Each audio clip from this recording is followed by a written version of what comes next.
I'm here at Tom Stinnett's Campers Inn, right on the border of Louisville, Kentucky.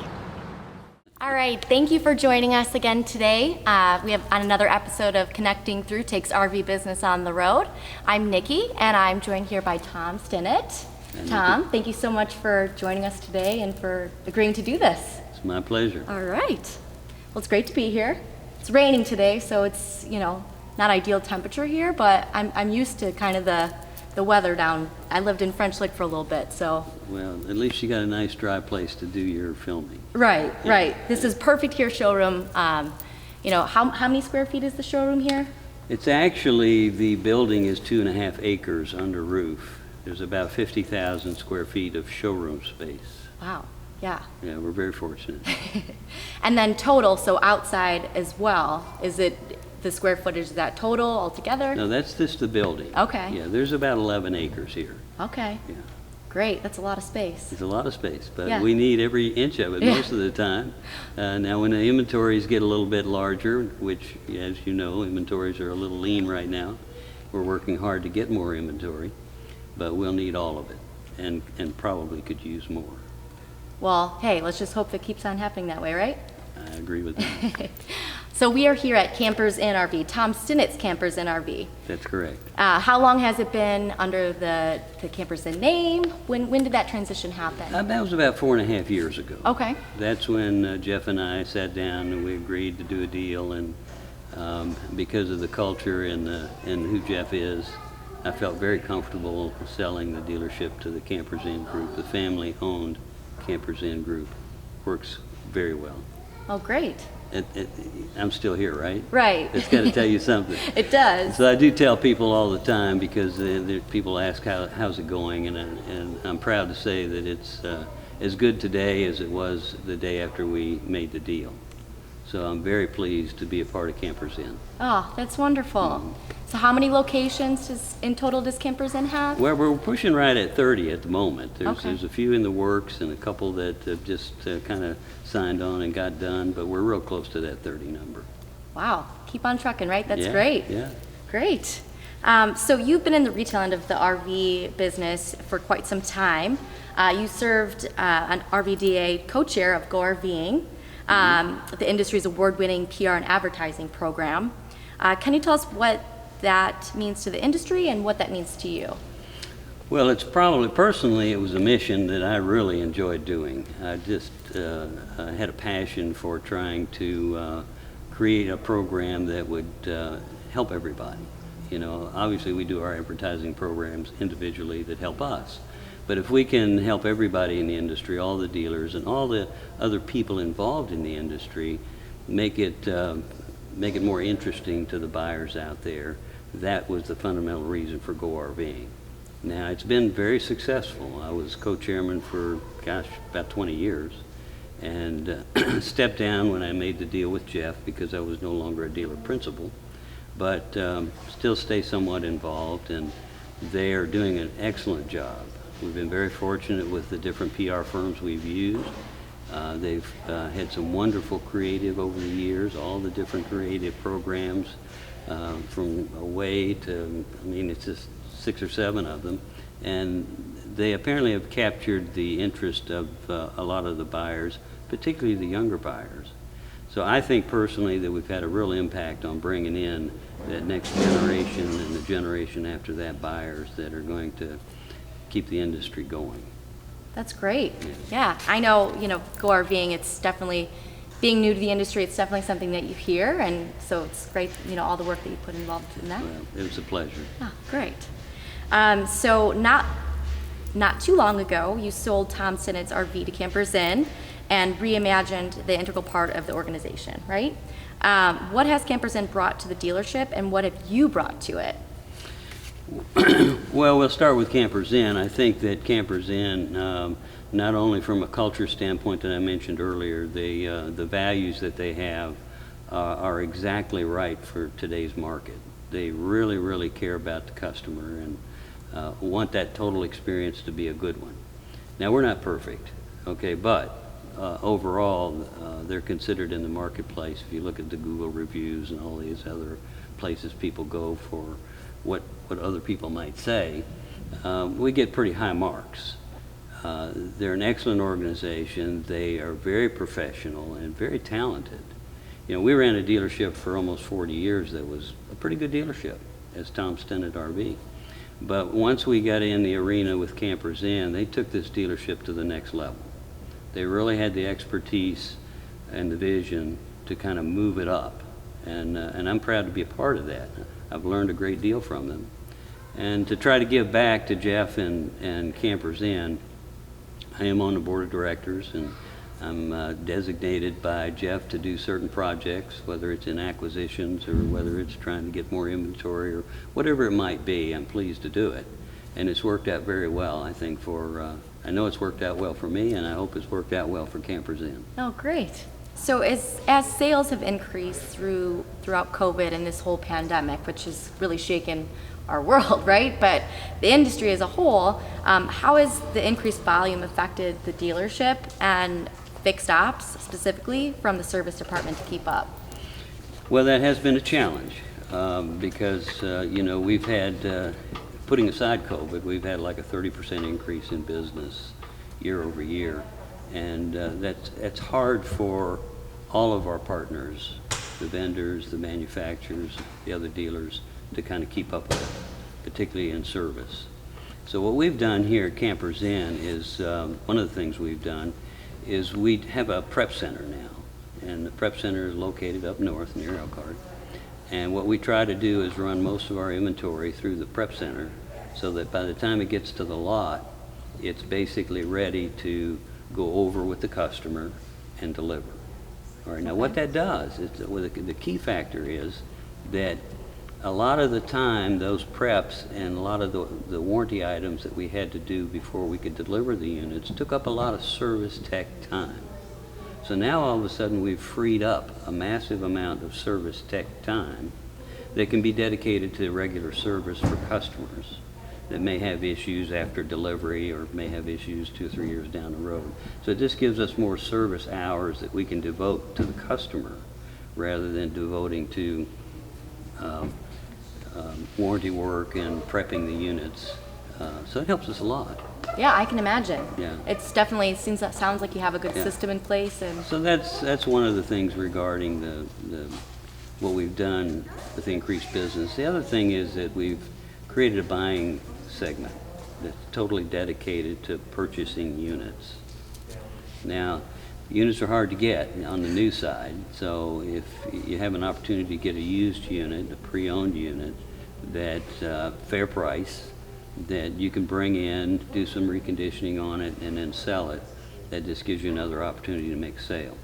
So with a dedicated buying group that buys units, that helps all the dealerships in our Campers Inn organization because they get extra volume based on the used units that we buy. all right, that makes a lot of sense. Yeah. That's great. It's great. So is there other ways that Campers Inn is considering to increase service capacity, and how? Well, we are trying to increase service capacity at all the dealerships. You know, the challenge right now is talent. It's hard to get talent. You have to almost grow your talent. Occasionally you'll get lucky. We just got a fellow from the Dakotas that decided to move in this region because his family had a place here, or I don't remember what the situation was, but he's moving down here and he's a talented tech and we got him. So we're very grateful for that, but for the most part we try to find people out there that are technically inclined. Maybe they love cars, or maybe they're builders, or whatever they might be. But if they're technically inclined, we'll take them and bring them in, and run them through an apprentice program, and teach them and start them out with doing some preps, and then finally get them into the tech service organization through a lot of training, because they'll do factory training into different brands, et cetera, and then they'll work alongside of one of our master techs to start with, and eventually. You know, if they're good, they'll be a master tech and they can contribute. Right. I'm finding that that's a common theme, right? That it's hard to find service technicians. Is it something that you're reaching out to local high schools or tech schools, anything like that? We'll reach out to tech training schools in the local area. We don't have a lot of them here, You know, I understand that some of the folks in the industry are actually creating their own schools. Oh, great. And, you know, it's something that we might look at as well. Yeah. I think, you know, again, as more people are going out and RVing, and me especially, a new RVer, I'm new to the industry, I think, you know, those that are traveling a lot too will need service work along the way. So Right. it's definitely going to be something that the industry is going to need more of. Yeah. Well, and that's an advantage of dealerships that have multiple stores.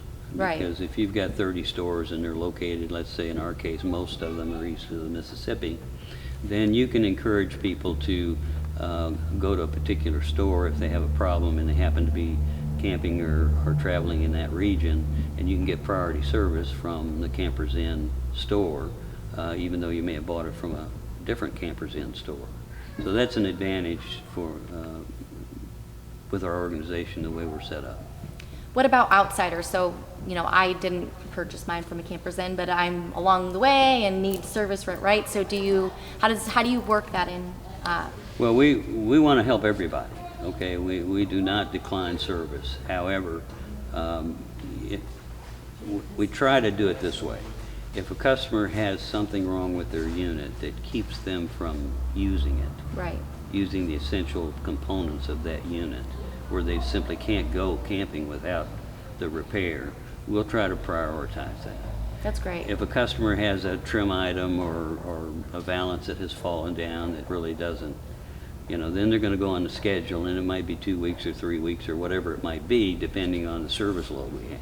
Right. So most of the people that are traveling, they're not too concerned about that kind of thing. They're concerned about their hitch broke, or they've got a tire that had a problem, or something that just keeps them from going. Right. Then we'll try to give that priority. Oh, that's great. Good to know. Yeah. We've always done that. Being on the interstate here, you know, on I-65, we have like 120,000 vehicles a day go by here.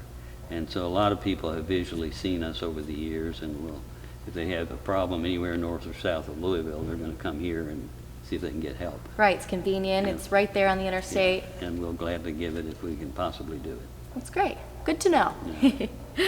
So with record RV shipments and record retail sales of RVs, how do you view the likely results of Campers Inn and the overall industry for 2021?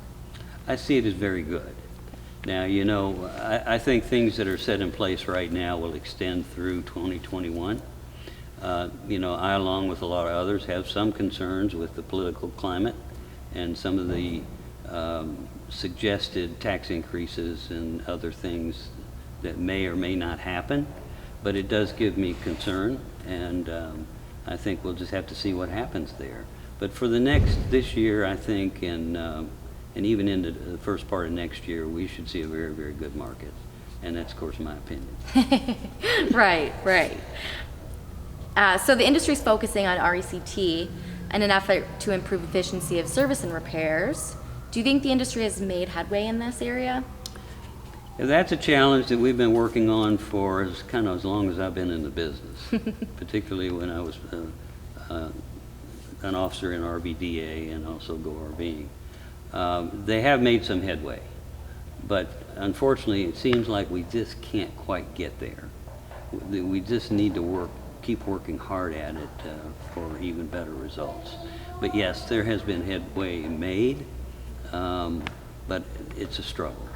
So what do you think consumers want more of today than they did in the past? Well, the consumers seem to be a little bit more want it now consumer. Which is okay if we can provide it now. Unfortunately, we can't provide everything now. We're in a position now where we take a lot of orders simply because we don't have the inventory, and we hate to give up our last of one particular floor plan that is a very popular floor plan, right, so that you can sell off of it.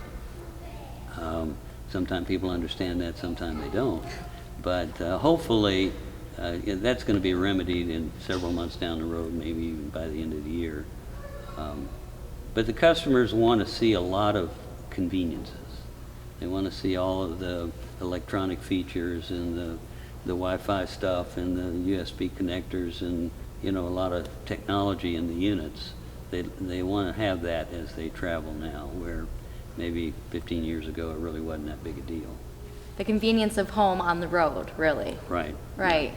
Do you think there's a specific type? Do you see more consumers interested in motorhomes, travel trailers? What do you think in that area? You know, we see it all the way across the board. We see it from the pop-up campers, fold-down campers, travel trailers. The towables, I think, are still our best sellers. Now, we sell a lot of motorized, but obviously motorized are a lot more expensive. Right. So you may find that the towables are affordable to many more people.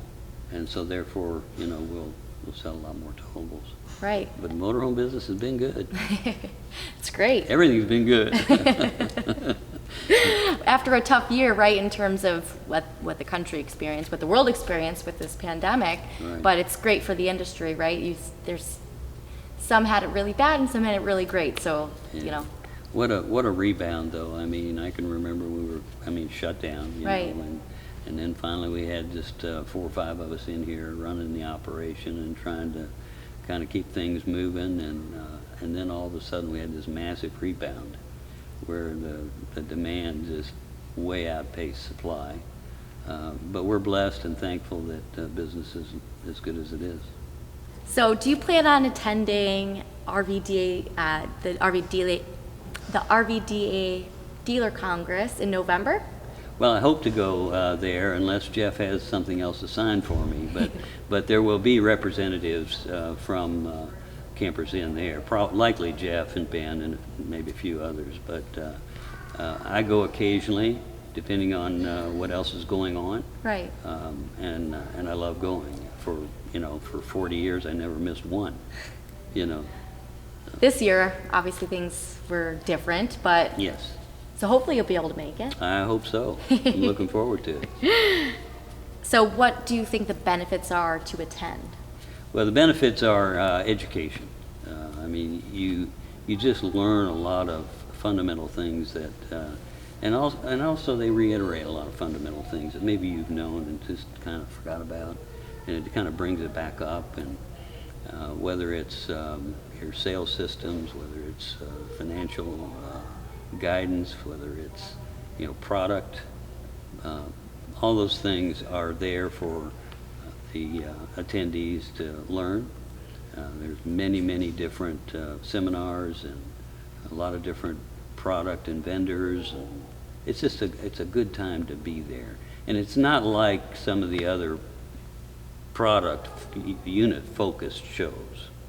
Okay, it's more operational focused, and so you learn a lot there. I'm sure all other colleagues that you've met in the industry as well, it's nice to reconnect and kind of see how things are. Right.